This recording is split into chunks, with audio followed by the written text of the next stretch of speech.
Bismillahirrahmanirrahim. Alhamdulillahi Rabbil Alamin. Wassalatu wassalamu ala ashrafil al-anbiya'i wal mursalin. Nabiyina Muhammad wa ala alihi wa sahbihi ajma'in. Amma ba'du. Assalamualaikum warahmatullahi wabarakatuh. Sa ngalan ng Allah, ang pinakamahabagi ng pinakamauwain. Ang lahat ng papuri ay tanging sa ala lamang, ang Panginoon ng lahat ng mga nilalang. Nawa ay mapa sa Propeta Muhammad sallallahu alaihi wasallam ang habag ng Allah, biyaya ng Allah sa kanyang pamilya, mga kasamahan at sa mga taong tumatahak sa tuwid na landas. Assalamualaikum po sa atin sa Pilipinas, magandang gabi po, at dito sa Saudi Arabia ay magandang hapon. Allahu Akbar, mabiyayang araw po at mabubuting ganap sa ating buhay, inshallah ya Rabbi. At Allahu Akbar. Assalamualaikum po sa lahat at available manood, mga Kristiyano, Katoliko, non-Muslim or Muslim. Alhamdulillahi Rabbil Alamin sa biyayang ito ng araw na ipinagkaloob sa atin ng Allah Subhanahu wa Ta'ala. At Allahu Akbar. So ngayon po, nais kong magbigay ng patungkol sa paraiso at sa impyerno. Subhanallah. Marami po kasi talagang tao ang hindi nakakaalam at nagpapahalaga sa kung ano ba ang kabilang buhay. So, ibig sabihin, ano ba tayo kapag tayo ay nangamatay na? Saan ba tayo mapupunta? Subhanallah. Assalamualaikum kay Sister Annie. Allahu Akbar. Assalamualaikum po sa inyong lahat. Allah. So, yun po. Bigyan po natin ng, at saka doon sa iba, na talagang walang kaalaman at hindi pinapahalagan kung ano ba ang mga nakatala sa Quran. Subhanallah. So dito po, bibigay natin kung ano ang pinagkaiba ng gantimpala sa paraiso at ng kaparusahan sa apoy ng impyerno. Subhanallah. Sino ba ang mapupunta doon? At sino naman ang mapupunta doon sa gantimpala na ipagkakaloob sa atin ng Allah Subhanahu wa Ta'ala sa mga taong may takot, naniniwala sa Allah, sumasamba lamang tangi sa Kanya. Hindi po natin maaaring sabihin na ang lumikha sa inyo si Allah ay hindi lumikha sa amin dahil kami po mga Muslim, hindi namin ipinagdadamot ang Allah ang lumikha sa ating lahat. Allah po sa Arabic, tinagalog ko lang po na Panginoon. Ibig sabihin, ang Panginoon po ng lahat ng nakikita nyo dito sa mundo ay Panginoon din ng mga Muslim. Hindi po natin po pwedeng sabihin na iba ang Panginoon nyo sa Panginoon namin. Subhanallah. At yan po ang lagi naming itinuturo. Huwag po tayong maging madamot sa kung ano at sino ang lumikha sa iyo dahil katotohanang nag-iisa lamang po ito. Ang Allah ang nag-iisa. Allah Us-Samad. Hindi siya nagkaanak at hindi rin siya ay pinanganak. At walang anuman nang sa kanya ay maihahalin tulad. Doon pa lang po sa salatang iyon. Kahit pa sinong tao dito sa mundo o propeta, hindi mo may kukumpara ang Allah sa kahit kanino sa atin. Subhanallah, kahit pa ikaw ang pinakamataas na nilikha niya, mas mataas pa rin at pinakamataas ang Allah Subhanahu wa Ta'ala. Subhanallah. So, kaya po, Allahu Akbar, inshallah, ya Rab, may maging aral po ito sa atin at matutunan ninyo kung bakit kami mga Muslim ay nagbibigay paalaala hindi lamang para sa amin, para po sa ating lahat. Ikaw man ay Muslim o hindi Muslim. Subhanallah, hindi kami nagdadamot ng bawat mabubuting salita. Dahil ito ang pinahintulot sa amin ng Allah Subhanahu wa Ta'ala, ang ipagkaloob ang katotohanan na makakatulong sa iba. Subhanallah. Kasama na po dyan ang pagpapatawad, pagmamahal, pagpapakumbaba, pagbibigay, pag-unawa at pagsamba. Tangi lamang kay Allah ang nag-iisang Diyos. Subhanallah. Kung hindi niyo po kayang sabihin na si Allah o la ilaha illallah, maaari niyo pong tagulugin. Si Allah ang nag-iisang Diyos, nakarapat dapat pag-ukulan ng pagsamba. Yun po, Tagalog po yun ang la ilaha illallah.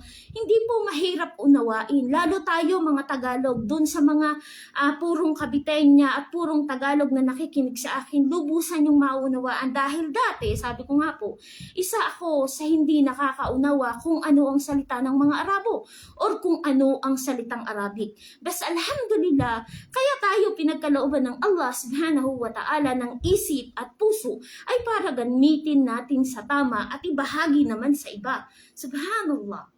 Di po ba? Kasi, Allahu Akbar, kaya tayo may katalinuhan para ipagkaloob natin ang kaalaman na meron tayo. Subhanallah, huwag nating ipagdamot. Kung may alam ka, ibahagi mo. Subhanallah, yun ay sadaka. Kasama na yun sa kawang gawa na ipinagkaloob sa atin ng Allah subhanahu wa ta'ala. Maaaring ang isang tao na hindi nakakaalam ng bagay or kaalaman patungkol sa Islam, ngunit ikaw ay nagbahagi sa kanya ng taos puso. Subhanallah. Hanggang sa matutunan niya at maunawaan at tanggapin ang katotohanan na ang Allah subhanahu wa ta'ala ang nag-iisang Diyos. Kahit pa hindi niya unawain or hindi niya tanggapin, mahalaga pa rin at napakahalaga ng kahit sa isang salita ay nakapagbahagi ka ng magiging kabutihan mo at magiging kabutihan ng kapwa mo. Subhanallah. La ilaha illallah. So, hindi pa ako nakakapagsalam. Assalamualaikum kay Sister Consulta, kay Nur Ain Raja, kay Hajil Amin, Jenny Rose Moroleda, Jenny Rose, Allahu Akbar, kay Dino Fakatowa, Assalamualaikum po.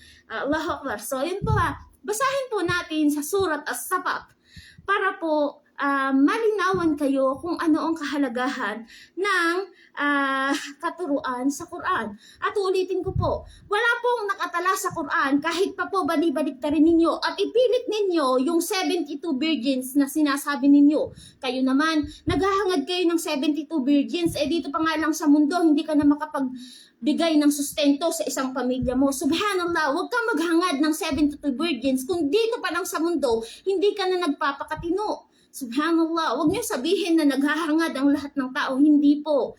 Dapat, kung ikaw sa sarili mo, alam mong matuwid na tao ka, hindi mo iisipin yan. Hindi mo iisipin yan. Kung dito pa lang sa mundo, matino ka na at gumagawa ka ng kabutihan, sumasampalataya ka kay Allah subhanahu wa ta'ala, kahit ano ang naisin mo sa kabilang buhay ay pagkakaloob sa iyo. Allahu alam. Pero yung 72 virgins, sa lahat po sa mga bashers, hindi po nakatala sa Quran na may 72 virgins. Wala po. Ang nagpapahayag po noon ay nagtuturo ay hindi sa amin. Subhanallah. Kung kayo po ay maniniwala sa kanila, wala po kaming magagawa. Subhanallah. Mahirap pong humusga sa mga tao na wala namang kaalaman. Maaaring nakakahusga kayo dahil hindi nyo nalalaman ang katotohanang nakatala sa Quran, subhanallah.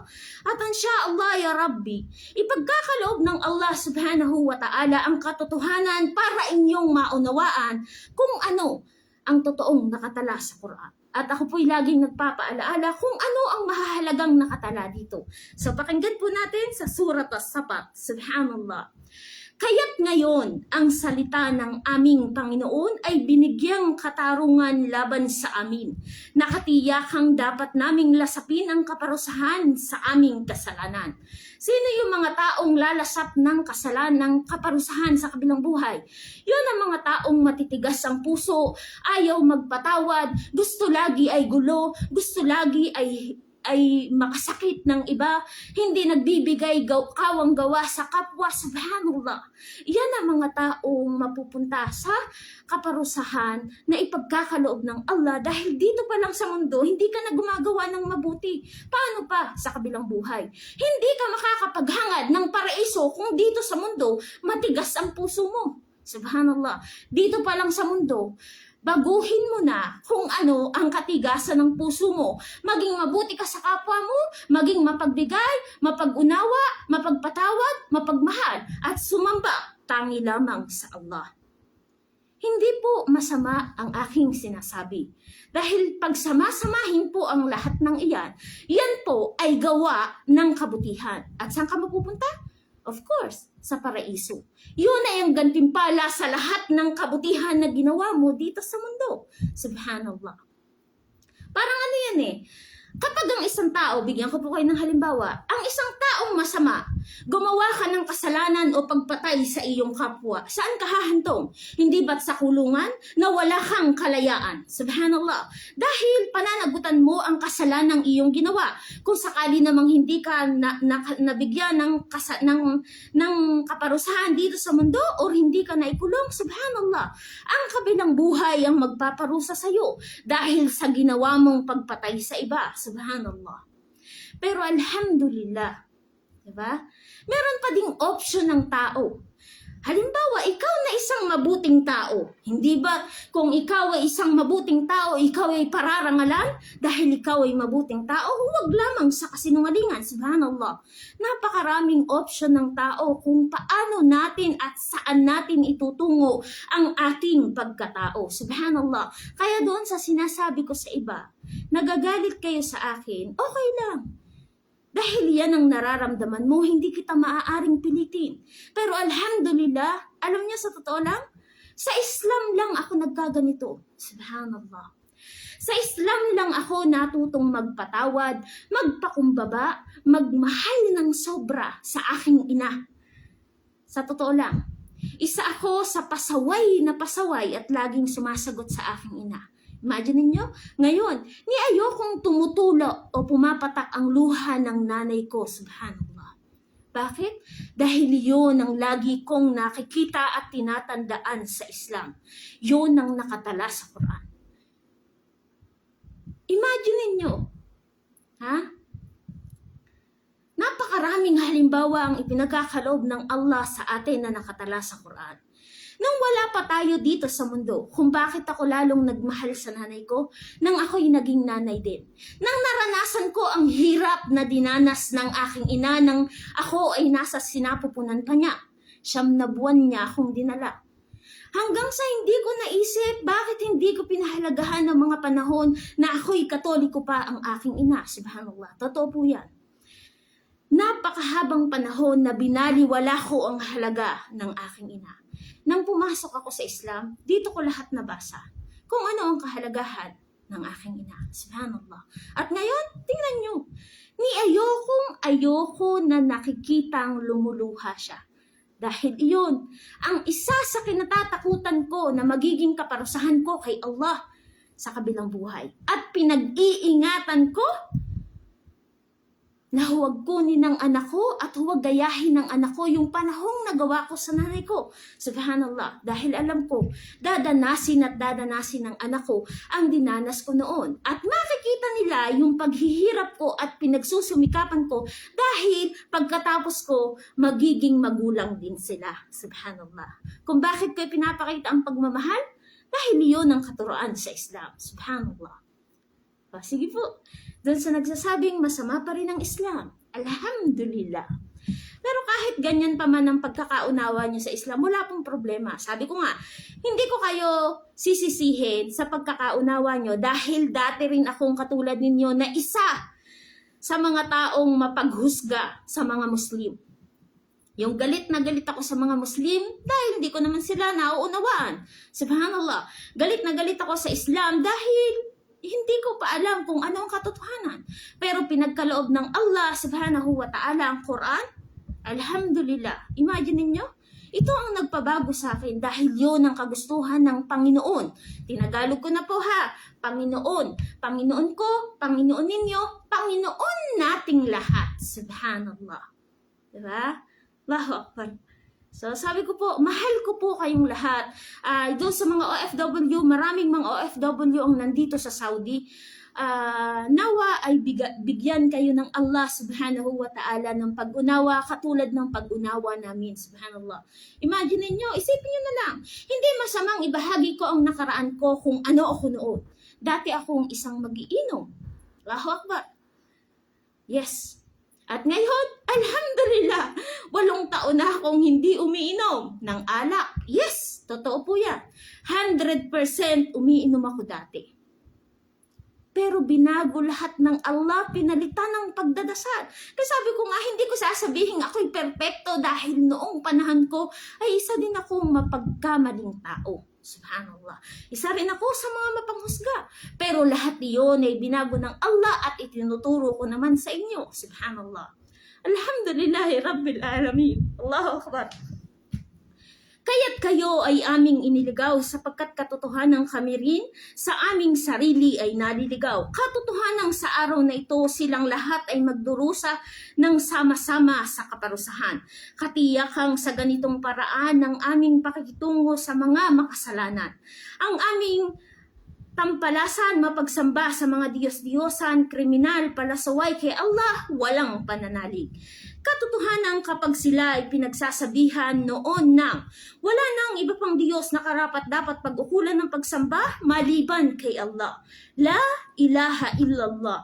Sila ay labis na palalo, alalaw baga, sila ay nagtatatwa sa katotohanan. At sila ay nagsasabi, ano, tatalikdan ba namin ang aming sinasambang mga Diyos-Diyosan dahilan lamang sa isang makata na nasisiraan ng bait? Subhanallah, kahit pa sabihin yung nasisiraan ako ng bait, Allahu Akbar. Ang Allah subhanahu wa ta'ala ang nakakaalam. Simula pa lang nang ipanganganak ako dito sa mundo, ganon din kayo. Lahat ng tao, lahat tayo, nakatakda kung ano ang magaganap sa atin dito sa mundo.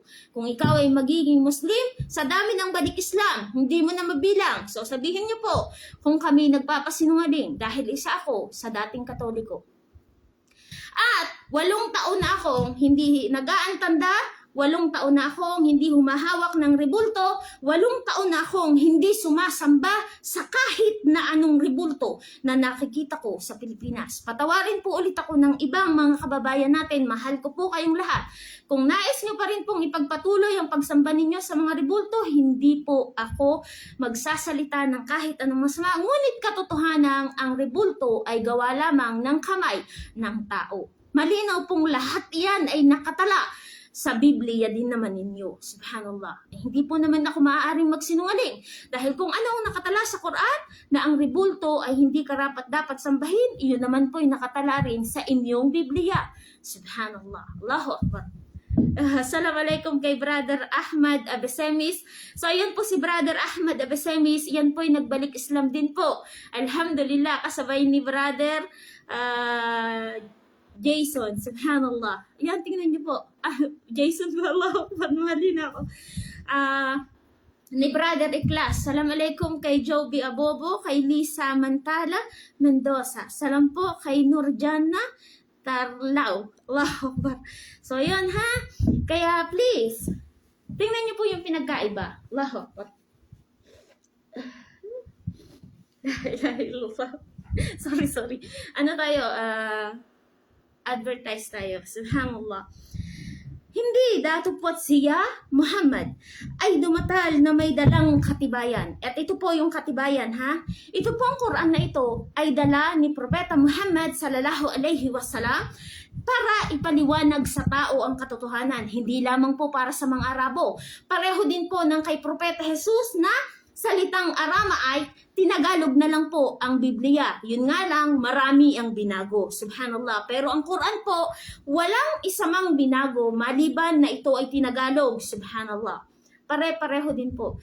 Sister Haipa, Allahu Akbar. Tinan niya si Sister Haipa de Latina, mashallah, balik Islam din po. O, yan po, kayo na po ang tumingin dyan ng mga balik Islam, na mga dating Katoliko, dating born again. Allahu Akbar. Subhanallah.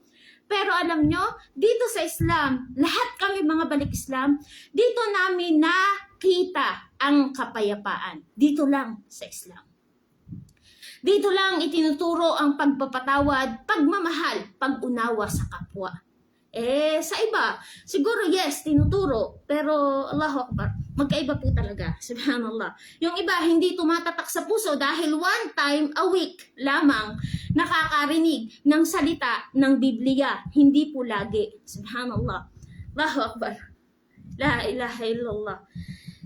Katotohanan, alalaong baga, dala niya ang Islam, ang Quran, at paniniwala sa kaisahan ni Allah at siya ay nagpapatotoo sa mensahe ng mga sugo noon pang una. Katotohanan kayo na mga walang pananampalataya, inyong lalasapin ng kasakit-sakit na kaparusahan. Subhanallah. Huwag po sanang magagalit ang iba. Ito lang po'y nais kong ipadinig sa inyo upang inyong maunawaan ang katotohanan. Allahu Akbar. At kayo ay gagantihan ng wala ng iba maliban lamang sa inyong ginawa. Subhanallah.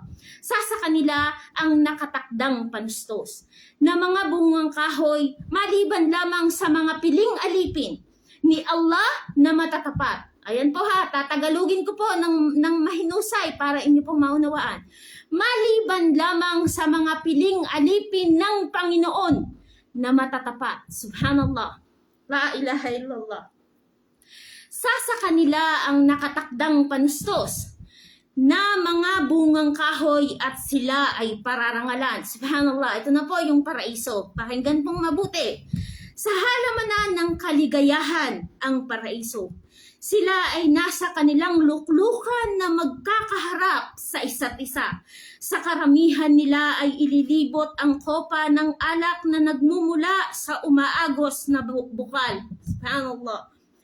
Na tulad ng kristal sa kaputian na ang lasa ay masarap sa mga umiinom. Subhanallah.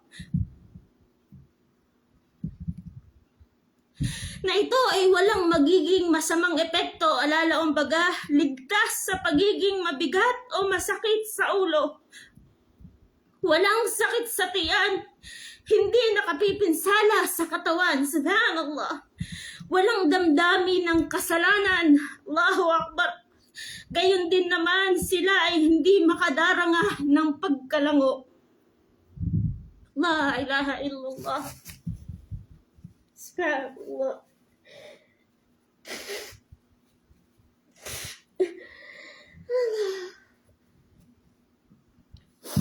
Sila ay hindi makadarama ng pagkalango. Allahu Akbar. At dito ay mayroon silang mga asawang busilak at mahinhin. Wala po ditong nakalagay na 72 virgins. Wala po. Ito po, napakalinaw po ng nakatalaga. Tagalog na. Subhanallah. Na nagpipigil sa kanilang pagtingin sa mga iba na hindi nila asawa. Na may malalaki at magagandang mga mata. Subhanallah. Allahu Akbar. Nawari bang ang mga ito ay maselan o delikadong itlog na ganap na napapangalagaan? Subhanallah. At sila ay humaharap sa isa't isa at nagtatanungan. Alalaumbaga, nagkukwentuhan sa isa't isa. Ang isa sa kanila ay magsasabi, Allah,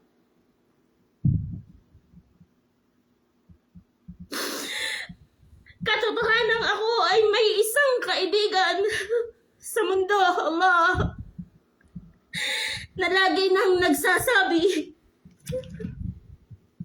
ikaw ba ay kabilang sa mga nananalig, Allah? La ilaha illallah.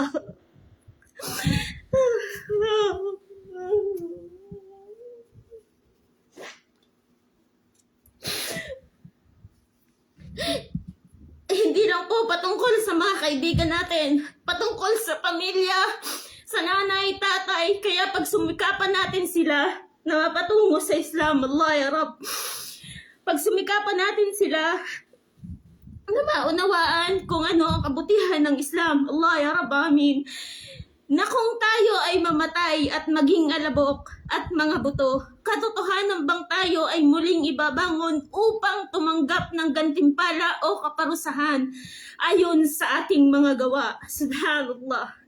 Siya ay nagsabi, nais ba ninyong tumingin sa kanya kung ano ang kanyang kinasapitan? Allah.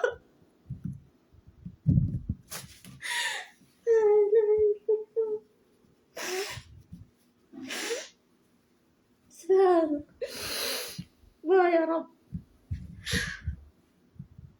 La ilaha illallah.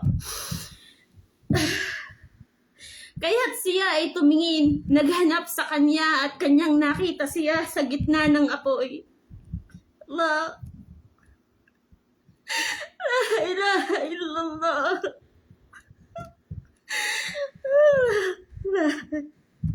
Allahu Akbar ya Rab, ya Rab, ya Rab. Siya ay nagsabi, ako ay nanunumpa kay Allah. Malapit na sanang nadala mo ako sa pagkawasak. La ilaha illallah. Kung kayo lang po mismo makapagbabasa ng Quran, Allah ya Rab, Allah ya Rab, Allah ya Rab. La ilaha illallah.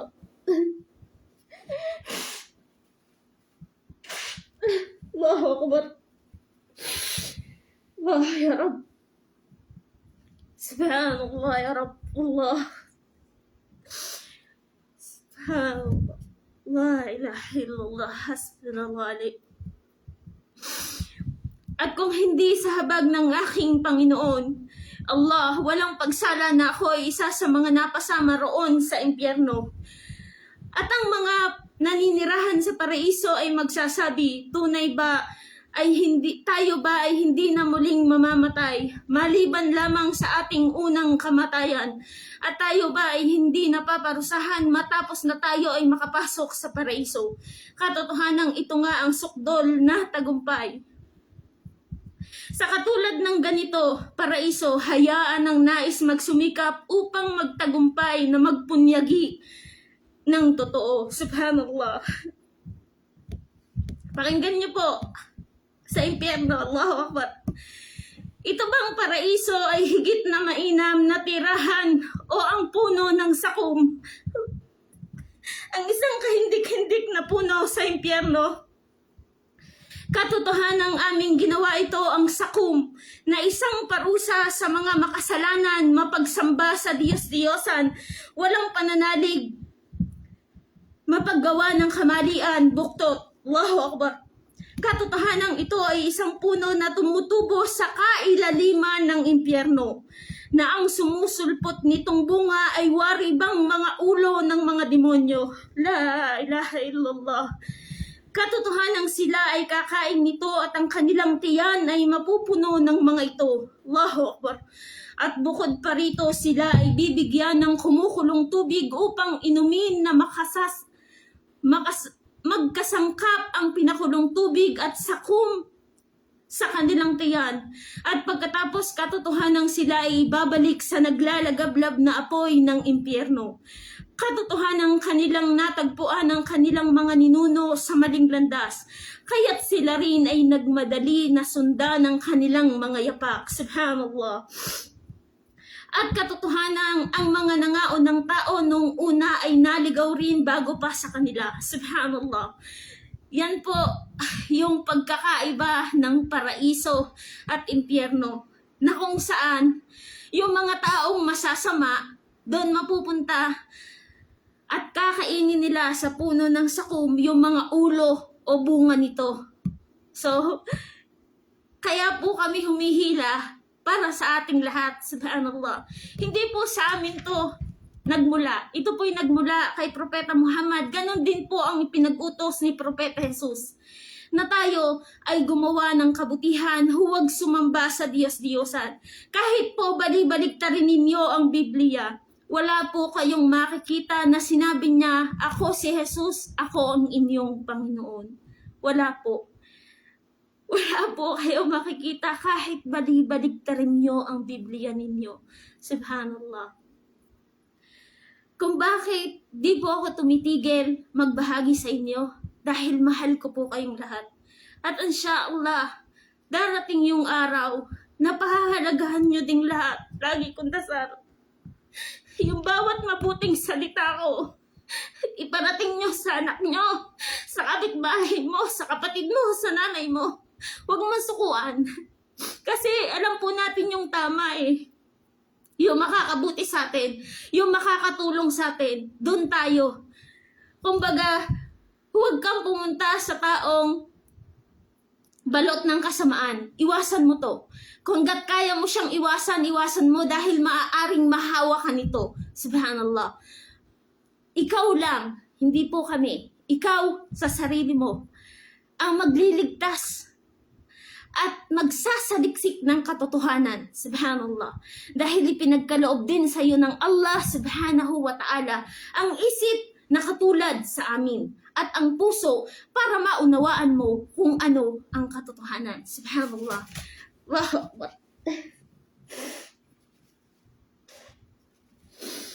La ilaha illallah. So, yun lamang po at maraming salamat po. At sana po doon sa iba na nagsasabi at nagpupumilit pa din sa 72 virgins. Kung dito pa lang sa mundo, hindi mo na magampanan ang tungkulin mo sa una mong asawa, huwag ka na maghangad ng 72 virgins sa kabilang buhay.